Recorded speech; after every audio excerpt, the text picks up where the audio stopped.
ಇನ್ನು ಬಿಜೆಪಿ ರಾಜ್ಯಾಧ್ಯಕ್ಷರಾಗ್ತಾ ಇದ್ದಂತಹ ಸಂದರ್ಭದಲ್ಲಿ ವಿಜಯೇಂದ್ರ ಅವರ ವಿರುದ್ಧವಾಗಿ ಕೇಳಿಬಂದಂತ ದೊಡ್ಡ ಆರೋಪ ಅಂತ ಅಂದ್ರೆ ಕಾಂಗ್ರೆಸ್ನೊಂದಿಗೆ ಅಡ್ಜಸ್ಟ್ಮೆಂಟ್ ರಾಜಕಾರಣ ಮಾಡ್ತಾರೆ ಅನ್ನೋ ವಿಚಾರ. ಅದರ ವಿರುದ್ಧವಾಗಿ ಹೋಗೋದಕ್ಕೆ ಅವರು ಬಳಸ್ಕೊಂಡಂಥದ್ದು ಅಂತ ಅಂದ್ರೆ ಆ ಸಂದರ್ಭದಲ್ಲಿ ಮೂಡಾಕ್ ಸಂಬಂಧಪಟ್ಟ ಹಾಗಿನ ಮೈಸೂರು ಚಲೋ. ನಾನು ಸರ್ಕಾರದ ವಿರುದ್ಧವಾಗಿ ಬಹಳ ದೊಡ್ಡ ಮಟ್ಟದಲ್ಲಿ ಪ್ರತಿಭಟಿಸಿದ್ದೀನಿ. ಸಿದ್ದರಾಮಯ್ಯನವರ ಕುರ್ಚಿಗೂ ಕೂಡ ಕುತ್ತು ತರುವಂತ ನಿಟ್ಟಿನಲ್ಲಿ ನನ್ನ ಹೋರಾಟ ಪ್ರಮುಖ ಆಯಿತು ಅಂತ ಇಲ್ಲಿ ತನಕನೂ ಕೂಡ ವಿಜಯೇಂದ್ರ ಅವರು ಅದನ್ನ ಸಮರ್ಥಿಸಿಕೊಳ್ತಾನೆ ಬರ್ತಾ ಇದ್ರು.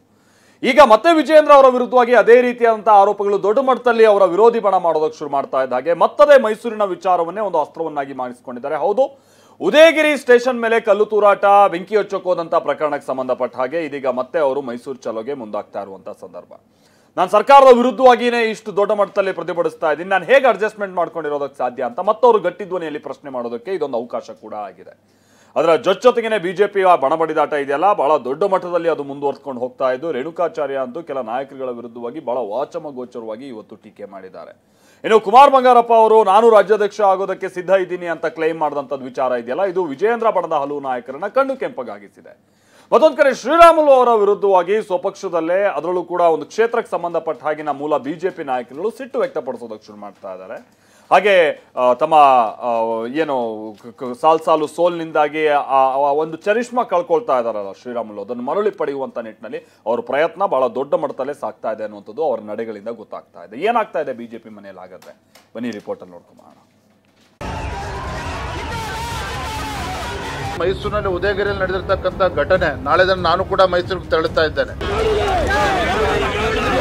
ಅಲ್ಲಿ ಮೈಸೂರು ಚಲೋ ಆಂದೋಲನ ಕೂಡ ನಡೀತಾ ಇದೆ. ಶಕ್ತಿ ಪ್ರದರ್ಶನ, ನನ್ನದು ಶಕ್ತಿ ಇದೆ, ಪಕ್ಷದಲ್ಲಿ ನಂದು ತಾಕತ್ತಿದೆ. ಬಿಜೆಪಿ ಬಣ ಬಡಿದಾಟದ ಜೊತೆಯೇ ಶಕ್ತಿ ಪ್ರದರ್ಶನದ ಪಾಲಿಟಿಕ್ಸ್ ನಡೀತಾ ಇದೆ. ಶಾಸಕ ಯತ್ನಾಳ್ ಕೂಡ ವಕ್ಫ್ ಹೋರಾಟದಿಂದಾಗಿನೇ ತನ್ನ ಸಾಮರ್ಥ್ಯ ಏನು ಅಂತ ತೋರಿಸ್ತಾನೆ ಸಮರ ಸಾರಿದ್ರು. ಇದೀಗ ವಿಜಯೇಂದ್ರ ಕೂಡ ಅದನ್ನೇ ಮಾಡ್ತಿದ್ದಾರೆ. ಪದೇ ಕಾಂಗ್ರೆಸ್ ಜೊತೆ ಹೊಂದಾಣಿಕೆ ಆರೋಪ ಮಾಡ್ತಾ ಇರೋ ಯತ್ನಾಳ್ಗೂ ಕೌಂಟರ್ ಕೊಡ್ತಿದ್ದಾರೆ. ತನ್ನ ನಾಯಕತ್ವದಲ್ಲೇ ಮತ್ತೆ ಶಕ್ತಿ ಪ್ರದರ್ಶನಕ್ಕೆ ವಿಜಯೇಂದ್ರ ಸಜ್ಜಾಗಿದ್ದಾರೆ. ಅದಕ್ಕೆ ಇದೀಗ ಸಾಕ್ಷಿ ಆಗ್ತಿರೋದೇ ಮೈಸೂರು ಚಲೋ.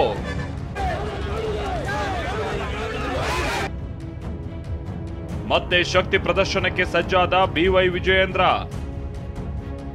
ಯತ್ನಾಳ್ ಹೊಂದಾಣಿಕೆ ಆರೋಪಕ್ಕೆ ಬಿವೈವಿ ಸೆಡ್ಡು. ನಾಳೆ ಸರ್ಕಾರದ ವಿರುದ್ಧ ಮೈಸೂರು ಚಲೋಗೆ ರೆಡಿ. ಹೌದು, ಉದಯಗಿರಿ ಗಲಾಟೆ ರಾಜ್ಯದಲ್ಲಿ ದೊಡ್ಡ ಸಂಚಲನ ಸೃಷ್ಟಿಸಿತ್ತು. ಠಾಣೆ ಮುಂದೆ ನಡೆದ ಗಲಾಟೆ ಭಯಾನಕವಾಗಿತ್ತು. ಇದನ್ನೇ ಅಸ್ತ್ರ ಮಾಡಿಕೊಂಡ ಬಿಜೆಪಿ ರಾಜ್ಯಾಧ್ಯಕ್ಷ ವಿಜಯೇಂದ್ರ ಸರ್ಕಾರದ ವಿರುದ್ಧ ಸಮರ ಸಾರುತ್ತಲೇ ಯತ್ನಾಳ್ಗೂ ಕೌಂಟರ್ ಕೊಡೋದಕ್ಕೆ ಮುಂದಾಗಿದ್ದಾರೆ. ನಾಳೆ ಮೈಸೂರಿನಲ್ಲಿ ಜನಾಂದೋಲನ ರ್ಯಾಲಿಯಲ್ಲಿ ವಿಜಯೇಂದ್ರ ಭಾಗಿಯಾಗಲಿದ್ದಾರೆ. ಮೊನ್ನೆ ದಿನ ಕಳೆದ ವಾರ ಮೈಸೂರಿನಲ್ಲಿ ಉದಯಗಿರಿಯಲ್ಲಿ ನಡೆದಿರ್ತಕ್ಕಂಥ ಘಟನೆ, ನಾಳೆ ನಾನು ಕೂಡ ಮೈಸೂರಿಗೆ ತೆರಳುತ್ತಾ ಇದ್ದೇನೆ. ಅಲ್ಲಿ ಮೈಸೂರು ಚಲೋ ಆಂದೋಲನ ಕೂಡ ನಡೀತಾ ಇದೆ. ಇತ್ತೀಚೆಗಷ್ಟೇ ಶಾಸಕ ಯತ್ನಾಳ್ ವಿಜಯೇಂದ್ರ ಕಾಂಗ್ರೆಸ್ ಜೊತೆ ಹೊಂದಾಣಿಕೆ ಮಾಡಿಕೊಂಡಿದ್ದಾರೆ ಅಂತ ಆರೋಪ ಮಾಡಿದ್ದರು. ಇದಕ್ಕೆ ತಿರುಗೇಟು ಕೊಟ್ಟಿದ್ದ ವಿಜಯೇಂದ್ರ ಮೂಡಾ ಪ್ರಕರಣದಲ್ಲಿ ನಾನೇ ಪಾದಯಾತ್ರೆ ಮಾಡಿದ್ದು ಅಂದಿದ್ರು. ಅದನ್ನೊಮ್ಮೆ ನೀವೇ ಕೇಳಿಸ್ಕೊಳ್ಳಿ. ಉಮೇಶ್ ಯಾದವ್ ಸೋತ್ರು, ಬರೀ 25 ಸಾವಿರ ಸೋತ್ರು. 3 ದಿವಸದಲ್ಲೇ ವಿಜಯೇಂದ್ರ ಇದ್ದಲ್ಲ, ಯಾಕೆ ಪ್ರಚಾರಕ್ಕೆ ಹೋಗ್ಲಿಲ್ಲ? ಅವ್ರ ಬೀಗರ ಮನೆಗೆ ಹೋಳಿಗೆ ತುಪ್ಪ ತಿನ್ಕೋತ ಕೂತಲ್ಲ. ಖರ್ಗೆನ ವಿರುದ್ಧ ಇವ್ರು ಮಾಡೋದಿಲ್ಲ, ಖರ್ಗೆ ಇದ್ರೆ ಶಿವಮೊಗ್ಗಕ್ಕೆ ಹೋಗೋದಿಲ್ಲ. ನಿಮ್ಗೆ ನಮ್ಗೆ ಹುಚ್ಚುಗಟ್ಟೆ ತಿಳ್ಕೊಂಡ್ರೆ ಖರ್ಗೆನ್ ಸಲ ವಿರುದ್ಧ ಯಡಿಯೂರಪ್ಪ ಬರೋದಿಲ್ಲ, ಯಡಿಯೂರಪ್ಪನ ವಿರುದ್ಧ ಖರ್ಗೆ ಅಲ್ಲಿ ಹೋಗುದು. ಹೋರಾಟದಲ್ಲಿ ಭಾಗಿಯಾಗ್ತಾ ಇಲ್ಲ ಸಕ್ರಿಯವಾಗಿ. ಯಾರು ನೀವು ಸಪೋರ್ಟ್ ಕೊಡ್ತಾ ಇಲ್ಲ ಕಾನೂನು ಹೋರಾಟ ಹೇಳಿದ್ದಾರೆ ಸರ್. ಪಾದಯಾತ್ರೆ ಯಾರು ಆಯೋಜನೆ ಮಾಡಿದ್ದಂತೆ?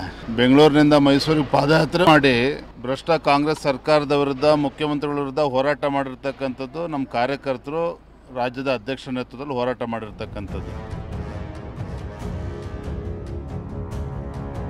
ಯತ್ನಾಳ್ ಹೊಂದಾಣಿಕೆ ಆರೋಪಕ್ಕೆ ಬಿವೈವಿ ಕೌಂಟರ್. ರಾಜ್ಯದಲ್ಲಿ ಸಂಪೂರ್ಣವಾಗಿ ಕಾನೂನು ಸುವ್ಯವಸ್ಥೆ ಹದಗೆಟ್ಟಿದೆ.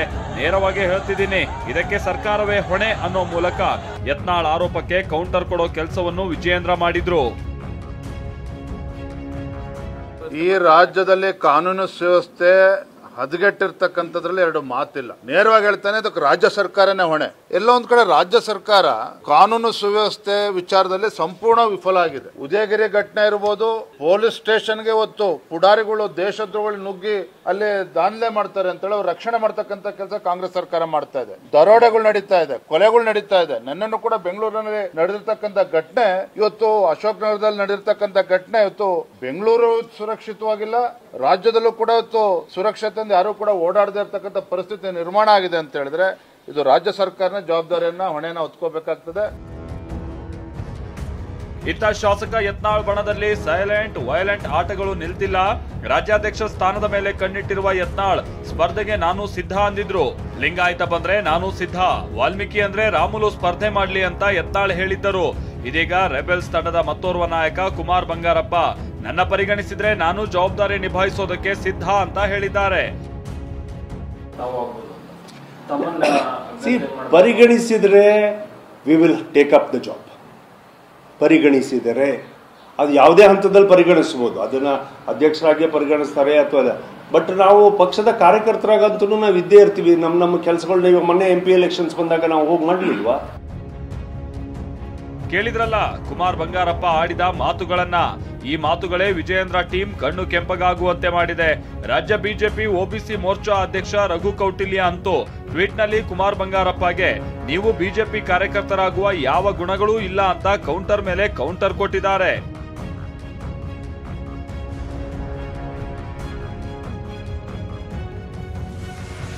ಸ್ಥಳೀಯ ಬಿಜೆಪಿ ಮುಖಂಡರು ರಾಮುಲುಗೆ ವಿರೋಧ. ಈಗಾಗಲೇ ಸತತ ಸೋಲುಗಳಿಂದ ಕಂಗೆಟ್ಟಿರುವ ರಾಮುಲುಗೆ ಏನಾದ್ರೂ ಮಾಡಿ ಪಕ್ಷದಲ್ಲಿ ವರ್ಚಸ್ಸು ಹೆಚ್ಚಿಸಿಕೊಳ್ಳೋದು ಅನಿವಾರ್ಯ ಆಗ್ಬಿಟ್ಟಿದೆ. ಮತ್ತೊಂದ್ ಕಡೆ ಸಂಡೂರು ಉಪಚುನಾವಣೆಯ ಸೋಲಿನ ಹೊಣೆ ಹೊರುವಂತ ಪರಿಸ್ಥಿತಿಯೂ ಬಂದಿದೆ. ಇದರಿಂದ ಮತ್ತೆ ಪುಟಿದೇಳೋದು ರಾಮುಲುಗೆ ಸವಾಲಾಗಿದೆ. ಹೀಗಾಗಿ ರಾಮುಲು ಕೂಡ್ಲಿಗಿ ಕ್ಷೇತ್ರದ ಮೇಲೆ ಕಣ್ಣಿಟ್ಟಿದ್ದಾರೆ. ಇನ್ನು ಮುಂದಿನ ಚುನಾವಣೆ ಟಿಕೆಟ್ ಆಕಾಂಕ್ಷಿಯಾಗಿರೋ ಸ್ಥಳೀಯ ಬಿಜೆಪಿ ಮುಖಂಡ ಸೂರ್ಯ ಪಾಪಣ್ಣ ಟಿಕೆಟ್ ರೇಸ್ನಲ್ಲಿದ್ದಾರೆ. ಹೀಗಾಗಿ ರಾಮುಲುಗೆ ಯಾವುದೇ ಕಾರಣಕ್ಕೂ ಟಿಕೆಟ್ ಕೊಡಬಾರದು ಅಂತ ವಿರೋಧ ವ್ಯಕ್ತಪಡಿಸ್ತಾ ಇದ್ದಾರೆ. ಇನ್ನು ಬಿಜೆಪಿ ಬಣ ಬಡಿದಾಟದ ಬಗ್ಗೆ ಗೋವಿಂದ ಕಾರಜೋಳ ಮಾತನಾಡಿ ನಮ್ಮಲ್ಲೂ ಭಿನ್ನಾಭಿಪ್ರಾಯ ಇದೆ, ಆದ್ರೆ ರಾಜ್ಯಾಧ್ಯಕ್ಷರ ಬಗ್ಗೆ ಪ್ರಸ್ತಾಪ ಆಗಿಲ್ಲ ಅಂತ ಹೇಳಿದ್ರು.